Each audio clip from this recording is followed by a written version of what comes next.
What's up YouTube? Jason here, Morph, Mixology, Reptiles. Welcome back to the channel.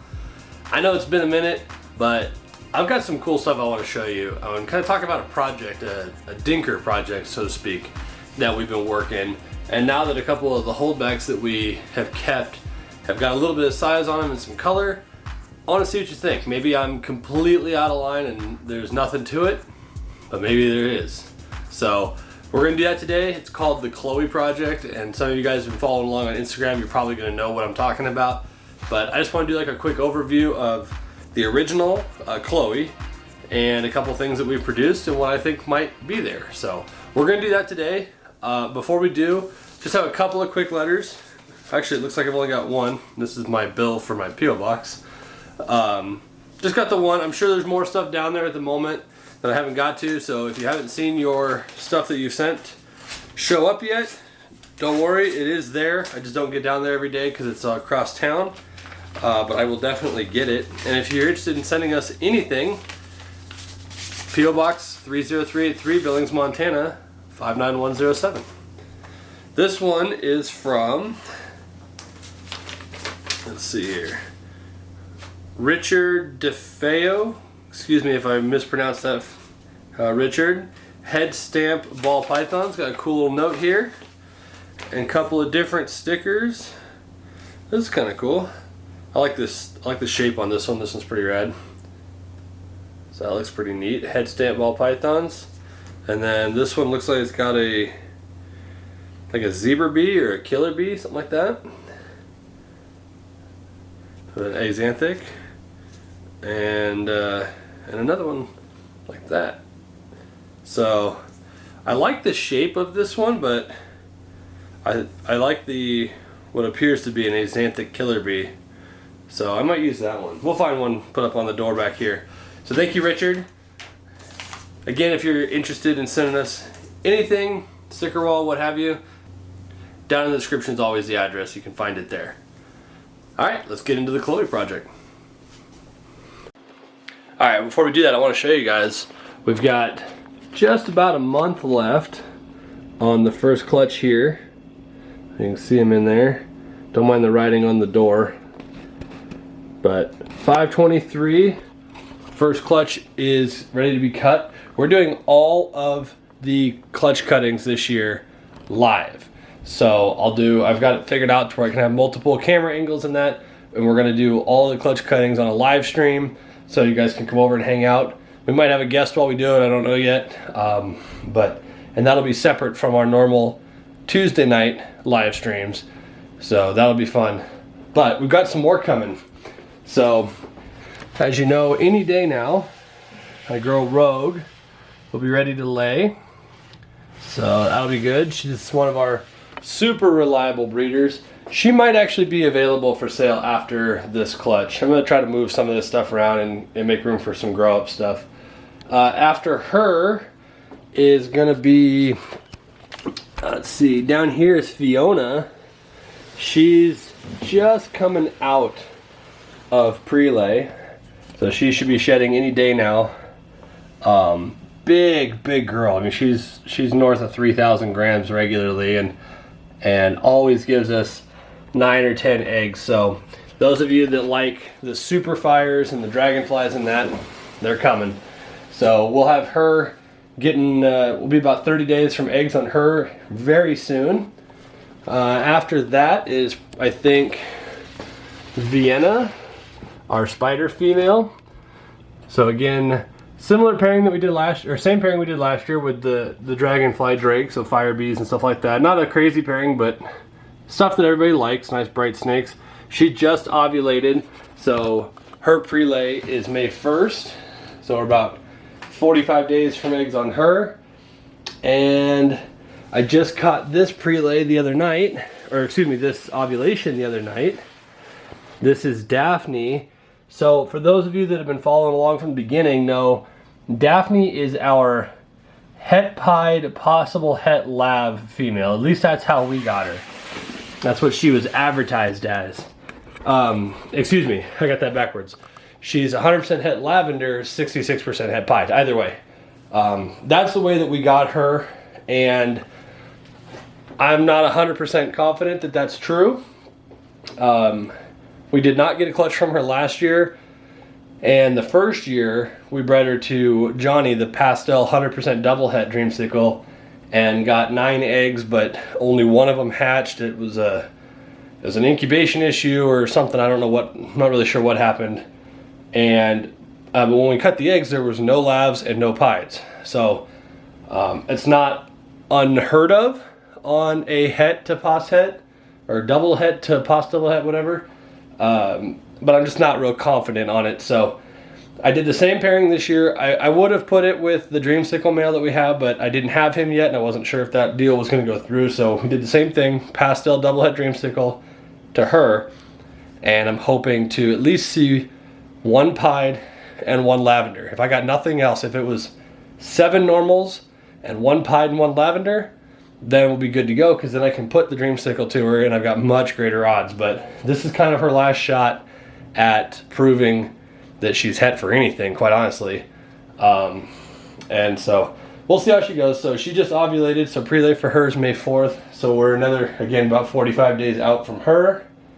And I thought there was one other, but yeah, it's going really well.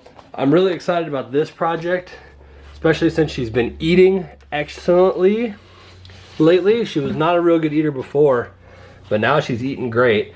This is Jasmine, the Pinstripe Desert Ghost.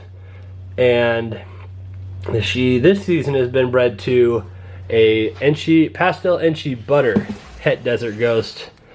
So that'll be nice having some Desert Ghost stuff. She's also possible het pied from what I'm understood. So we have a plan for that too. But anyway, that's what's going on. Eggs are on their way. It's finally starting to spin up around here. But let's show you that Chloe project and see what you think. Alright, you guys, sorry for the glare, but hopefully you'll be able to see. So this is Chloe. This is the original female, and when I got her, she came in a pair of just normals. So if you look, it's hard for me to explain unless you can see in person, and she's starting to go in shed, so she doesn't look the greatest. But as far as a normal is concerned, to me, she's much darker. These what are typically, you know, dark brown to, you know, chocolatey colored blacks, whatever. These are almost jet black in here. So she's super, super dark, really jet black in here. The saddles, the alien heads in that, which are much more, typically more brown, kind of again like chocolate colored in that, they're more tan, is the best way I can say. Almost has an axanthic look. It's not axanthic, I know well, I don't know, but I'm certain it's not axanthic. But it's just got more of a tan look, a little bit more gray, not so much, you know, chocolatey brown. And then she's got these super bold white outlines around the alien heads, like right in here. You see on these alien heads, the outlines, especially the ones on the side, they're super bold white outline. And I'm not convinced it's just normal. It could be. I mean, there's so much variation in ball pythons, especially in normals and wild types and that, but it just looks different. The other thing that really kind of intrigued me is, as far as a pattern for a normal, this has what I like to call a lava lamp pattern. It's the best way I can describe it. But if you look, most of the pattern as it comes across the back has these weird hooks and like blobs and globule. It looks like a lava lamp. It's all that way, all the way around. She's got lava lampy everywhere. It's not just like a regular alien head with, you know, some of the alien heads are like super long and connected. You know, it's not just regular alien head with a dorsal stripe. I think lava lamp is the best way to describe what's going on in here. So for the 2019 season, we bred her to my male pastel Enchi scaleless head, Hades, and got a couple, you know, scaleless heads, normals, that kind of thing. But take a look at this male that we kept. Now, one caveat is I've noticed that my pastel Enchi scaleless head male, he throws a lot of really, really nice pastels. But this is the male that we kept from that first pairing. It's just pastel, no scaleless head. So, I mean, that's not scaleless head, he's going into shed, but no scaleless head, so there's no influence there unless you believe that the scaleless head can kind of influence an entire clutch, which I kind of believe a little bit. But it's just, allegedly, just pastel. So, as far as I'm concerned, again, it looks like more than just pastel to me. So if we look for the same characteristics, obviously it's got the same super dark blacks. That's not wholly uncommon with pastel, but something to take into consideration. Super dark blacks. We're getting the same bright white outlines. They're not as pronounced, obviously, because there's obviously a lot more yellow in a pastel than there is in a normal, but they're there. You can see the bright white outlines on the edges of the alien heads come off the sides. The tops of the alien heads, again, not quite as brown, but that's akin to the pastel. This is a little bizarre. I've hatched a lot of pastels. I've never hatched one that was just pastel that had fully connected eye bands at the back of the head. And again, don't mind the spots on his head. He's going into shed, so he's going to start peeling here any second. But yeah, fully connected eye bands on the back of the head. I thought that was super bizarre for just a normal pastel. And then, of course, if it wasn't obvious already, it's very lava lampy. Same thing. I mean, this pattern through here, very lava lampy. It's very bizarre. So I kept this male. He wasn't ready this year. He's back eating really well now. He was a little finicky before. So I'm hoping next season that we can try this together and see if I get something super bizarre that's, I guess, a super, to see if there is something here as far as the Chloe gene. But let me show you what we did last year.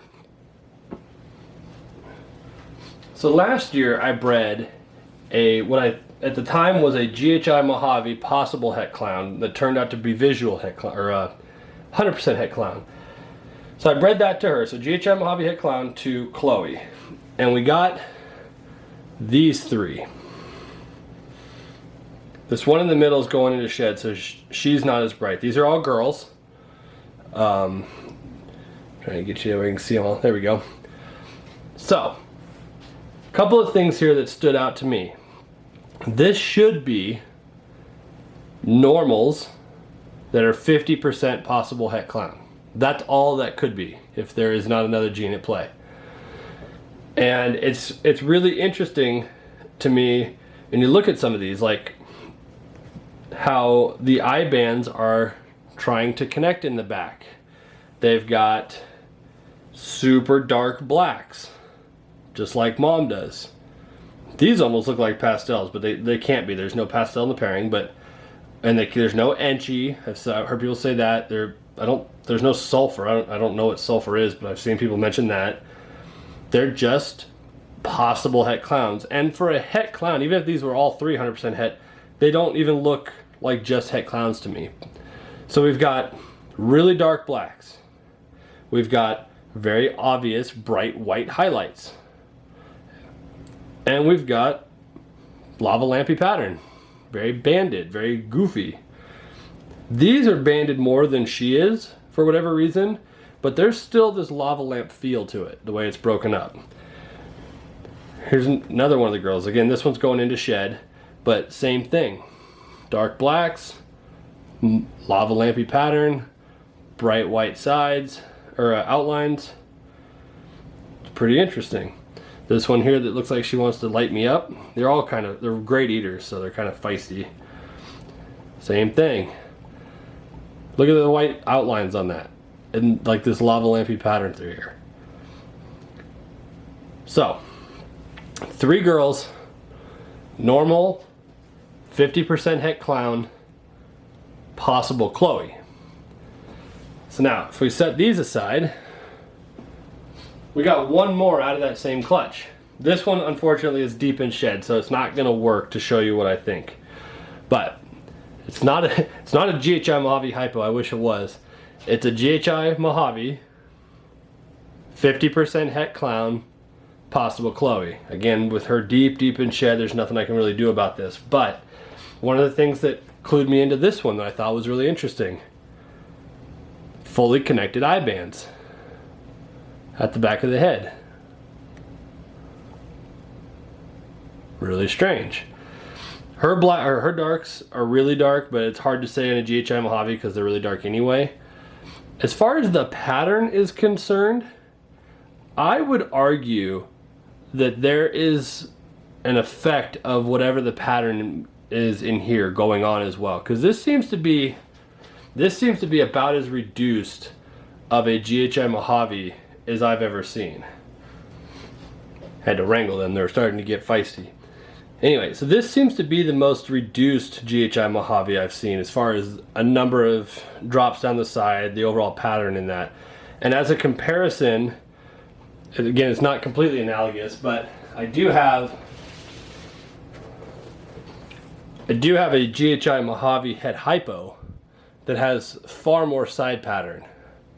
Looks very similar, no connected eye band, a lot busier, there are a lot more of these eyelets and drops and that kind of thing along the sides as compared to this girl, who seems just more reduced and has that weird connected eye band. So there you go. Is there something here? What do you think? The original Chloe, who I don't know if she's going to go this year, because we originally were starting to try with her son, but I don't think he's quite big enough. And then late in the season, I started breeding her to my banana to see if it was a darkening thing as well. But I don't think he knows how to breed. So I don't know if she's going to go this year or not. And if she doesn't, it's not a big deal. We'll get her nice and big and hopefully be able to try for this super next year. But what do you think? Let me know in the comments down below. The Chloe, the pastel Chloe, what we're calling, until we know otherwise. And then 3 female, normal 50% possible het clown, and a GHI Mojave possible het clown that all could be possible Chloe. Do you see anything here? So that's what I got for today, you guys. What do you think? I wish I had more of a variety of stuff from her to kind of compare to. If it looks like I've got if I got something to it, you know what I mean, then having that male pastel Chloe would be kind of nice, because then I can start breeding him into some other things. You know, I can get 2 or 3 animals a year trying for other Chloe stuff to see if there's something to it. I would love, if I had to pick for an outcome for this new gene to be something, I would love for a super form to be like crazy chaotic, where you take that lava lamp pattern and make it way busier, where it's just like kind of splotches of paint thrown everywhere with super dark jet black blacks. I think that would be really cool. But I'm interested to see what it does. I really hope that my banana male has bred with her, because I would like to see if there's any interaction with the light colored stuff with banana, because you know, banana works really well with dark genes. So we'll see. I haven't seen a whole lot of action from them, so who knows. But what do you guys think? Do you think there's something there, or am I wasting 5 tubs trying to figure out that it's not gonna prove out to be anything? Either way, that's the fun of doing this.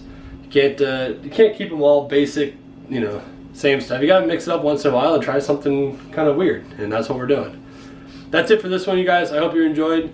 Thanks for hanging out with us on the live streams every Tuesday night. At the time of this going up, next Tuesdays is going to be Robert from Husbandry Pro, which is on all of my labels now.